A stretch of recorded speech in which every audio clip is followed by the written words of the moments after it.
ఆర్థికంగా బలోపేతం చేయాలి అని బ్యాంకర్ల సమావేశంలో డిప్యూటీ సీఎం బట్టి విక్రమార్క చెప్పిరట.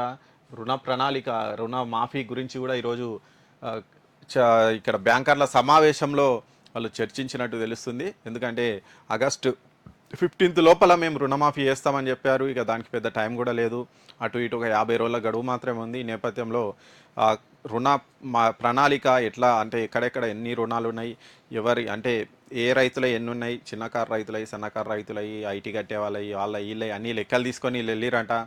ఈ లెక్కలన్నీ చూసి అతి త్వరలోనే క్యాబినెట్ మీటింగ్ కూడా ఉంది కాబట్టి ఆ క్యాబినెట్ మీటింగ్లో దీని మీద ఒక క్లియర్ కట్ అంచనాకు వచ్చే అవకాశం ఉంది. ఎంత ఖర్చు అవుతుందని ఒక అంచనాకు వస్తారు. దాన్ని బట్టే నిధులు ఎలా సమీకరించుకోవాలనేది కూడా వాళ్ళు ఒక డిసిషన్ తీసుకునే అవకాశం ఉంది. కాబట్టి ఈరోజు స్టేట్ లెవెల్ బ్యాంకర్ల మీటింగ్లో ఇవన్నిటి కూడా చర్చించారు. దాంతోపాటు నెక్స్ట్ ఖరీఫ్ సీజన్కి ఇచ్చేటువంటి రుణ ప్రణాళిక మీద కూడా చర్చించారట.